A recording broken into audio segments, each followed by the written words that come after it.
Halo, jumpa lagi bersama dengan saya Olivia dalam channel My School. Dan hari ini masih bersama dengan Bapak Sunu yang menjadi narasumber kita untuk berbicara mengenai seluk-beluk dunia pendidikan serta the beauty of education world. Masih ya Pak ya? Oke. Tetap ada the beauty-nya. Oh, pasti harus. Baik, untuk semuanya hari ini kita akan mempunyai satu topik yang akan kita kupas berkaitan dengan kehidupan sehari-hari. Karena ini berbicara mengenai peranan orang tua, keluarga, dan juga sekolah dalam kita mensupport atau mendukung anak-anak dalam masa pendidikan mereka. Nah, bicara mengenai hal ini Pak, mungkin kalau di video sebelumnya Bapak sudah cerita mengenai perjalanan Bapak dari seorang guru, kemudian makin spesifik bisa merancang satu metode pendidikan dan sebagainya. Waktu berbicara mengenai peranan guru dan orang tua, mungkin Bapak bisa sharing sebagai seorang pendidik sekaligus juga sebagai orang tua dalam porsinya masing-masing. Apa sih yang paling penting untuk disadari, mungkin dari sebagai guru dulu ya, apa sih yang perlu disadari bahwa saya guru nih, saya harus bagaimana supaya anak didik saya itu maksimal. Nah mungkin setelah dari situ baru sebagai parent, sebagai orang tua, saya itu harus bagaimana sih supaya anak saya maksimal. Oke, ada sebuah pertanyaan itu sudah lama sekali, mungkin sudah puluhan, ratusan tahun. Tapi pertanyaan ini sangat relevan. Siapa atau apa yang menjadi pusat di dalam suatu institution education atau institusi pendidikan? Apa atau siapa yang menjadi pusatnya? Nah itu ada pertanyaan seperti itu. Nah jawabannya adalah sampai sekarang masih relevan, yaitu siswa. Jadi siswa itu the center of education atau the center of institution education atau education institution. Itu senternya. Nah dari itu sangat jelas bahwa siapapun yang di sekeliling siswa itu harus bisa memfasilitasi siswa untuk bertumbuh secara optimal. Gitu. Tugas kita adalah memfasilitasi mereka bertumbuh secara optimal. Pertanyaan berikutnya adalah siapa yang menentukan pertumbuhan itu? Nah, maka sebetulnya secara hakiki sebenarnya secara prinsipnya adalah yang menentukan pertumbuhan itu adalah siswa itu sendiri. Itulah student centered. Saya mau kemana? Saya mau belajar apa? Bagaimana cara saya belajarnya? Bagaimana saya mengetahui tentang kemampuan saya, keberhasilan saya? Itu adalah siswa. Jadi siswa perlu tahu 3 hal penting. Yaitu apa yang perlu dipelajari dan mengapa saya perlu belajar ini. Kemudian bagaimana cara saya belajar yang baik. Supaya target saya bisa tercapai. Terus apakah yang ketiga, apakah target saya sudah tercapai belum? Dan kalau belum tercapai, apa yang membuat tercapai? Kalau tercapai, apa yang membuat itu tercapai? Dan anak itu harus 3 hal ini. Nah, ketika anak ini belum mampu untuk menjalani 3 hal peran tadi, barulah ada kita membantu mereka, memfasilitasi mereka. Untuk supaya semakin lama mereka semakin mampu. Ketika mereka sudah mampu, tugas kita adalah kita menolong mereka supaya mereka on the track. Gitu, mensupport mereka, memonitor mereka supaya mereka on the track. Inilah sebenarnya filosofi yang diajarkan oleh Ki Hajar Dewantara. Iya kan? Di depan kita memberikan suatu contoh, role modeling. Di tengah-tengah bekerja dengan mereka. Didampingi gitu ya Pak ya? Didampingi bersama-sama dengan mereka. Di belakang kita memberikan support. Nah, pertanyaan kritisnya kan begini, kapan kita di depan, kapan kita di tengah, kapan kita di belakang? Betul. Gitu. Itu kan tergantung situasinya. Kalau anak sudah bisa belajar sendiri, menentukan apa yang mereka pelajari, kita ada di belakang.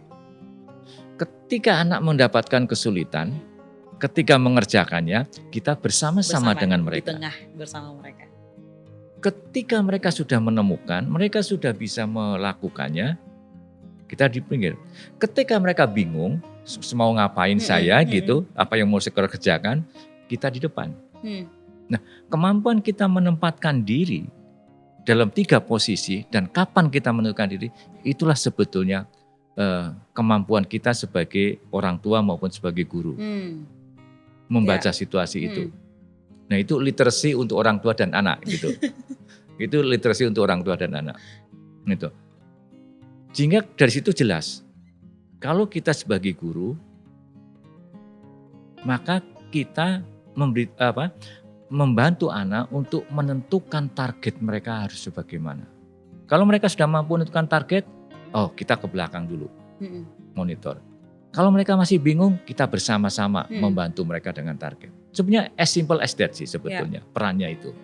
Nah, tinggal di konteksnya berbeda-beda. Itu yang satu. Yang kedua adalah anak itu yang mereka hadapi adalah masa depan. Ya. Itu. Jadi masa depan mereka itulah yang mereka akan hadapi. Kita orang tua dan guru adalah membawa masa lalu.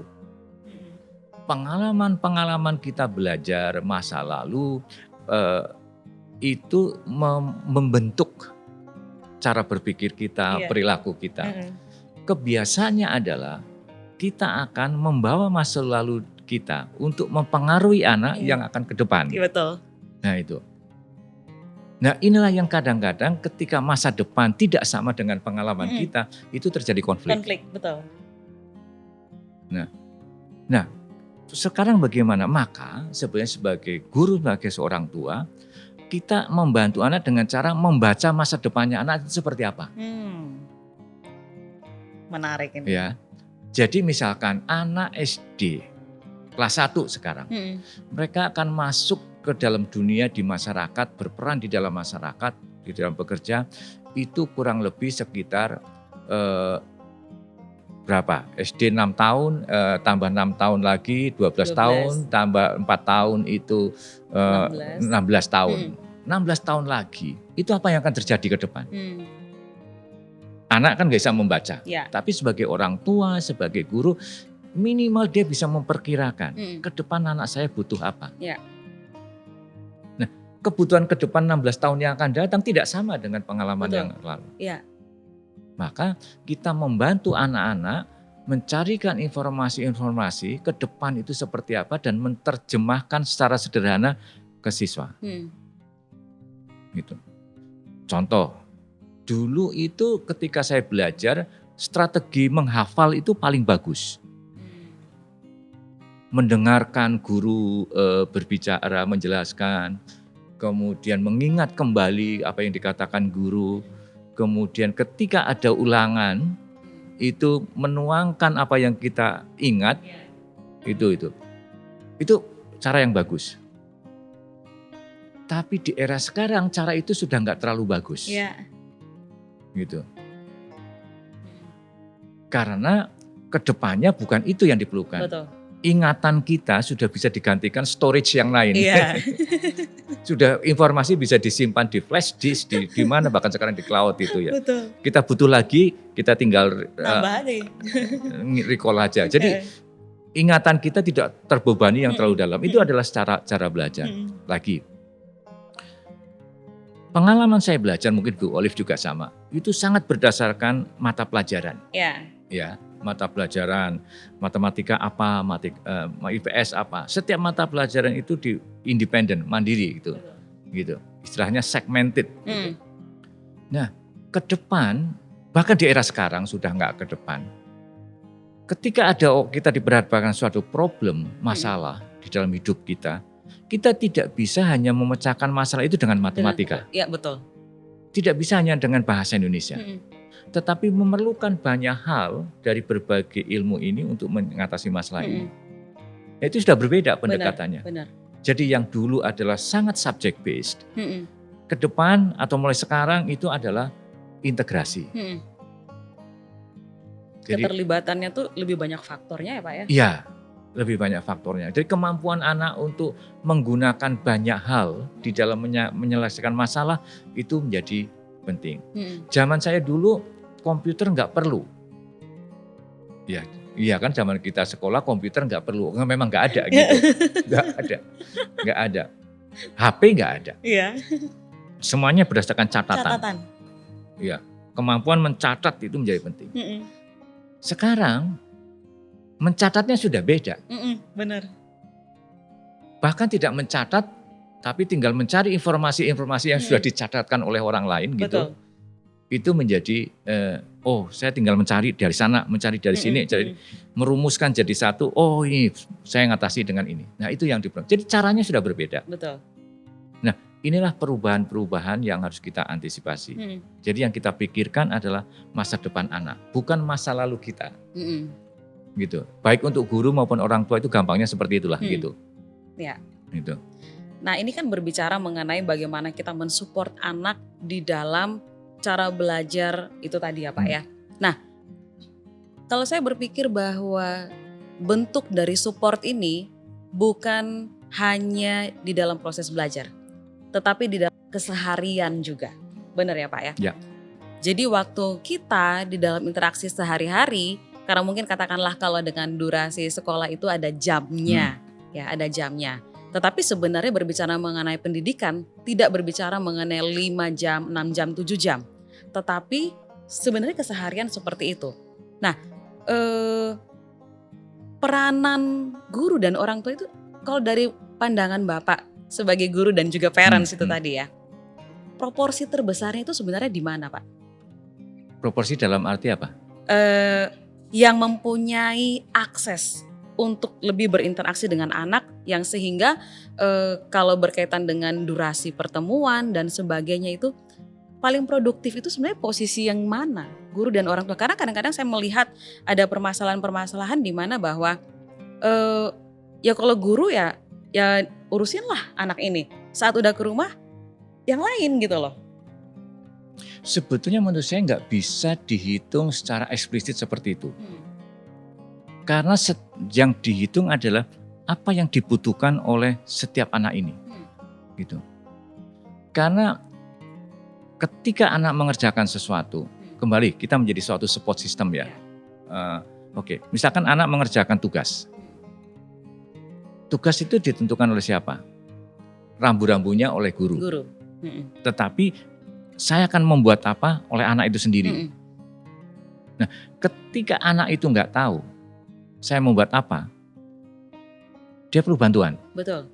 Kalau di sekolah konteksnya pasti guru. Betul. Ketika munculnya nggak taunya di rumah, itu ke siapa? Orang tua. Orang tua. Ya. Dan di era sekarang bukan hanya orang tua. Anak ini bisa telepon, betul. Call a friend, call profesional, gitu. Jadi sebetulnya di era sekarang adalah membantu siswa itu menggunakan multi resources-nya. Jadi sebenarnya kalau berbicara mengenai proses ini tidak bisa dibatasi bahwa itu tugas guru. Tidak bisa. Jadi menurut saya gini ya. Jadi kita harus peka pada anak gitu. Peka pada anak, kebutuhan anak. Kasarannya kalau dia sedang kesulitan, oke, dia butuh apa? Oh, saya membantu dia mengerjakan ini kesulitan. Dia membuat suatu desain. Aduh, ketika ngedit dia kesulitan. Nah, dia butuh siapa? Orang yang punya knowledge tentang editing. Betul. Gitu. Nah, kita punya nggak knowledge editing? Orang tua tidak selalu punya. Tapi orang tua masih bisa berperan. Mencarikan orang yang bisa membantu editing dia. Minimal nemenin anaknya lihat tutorial ya Pak? Iya, itu. Jadi, atau mencarikan tutorial di YouTube. Nah itu. Nah, nanti ketika, ayo kita cari di tutorial di YouTube. Ketika anak dapat, dia akan bisa mencari sendiri. Nah, orang tua mundur lagi. Nah, jadi sebetulnya tugas kita guru maupun orang tua adalah membantu dia mencarikan narasumber supaya solving problem. Nah, kapan munculnya itu tergantung konteksnya. Tentunya kalau di jam pelajaran, konteksnya di sekolah. Tetapi di luar jam sekolah, konteksnya bisa di rumah, konteksnya bisa di masyarakat dan sebagainya.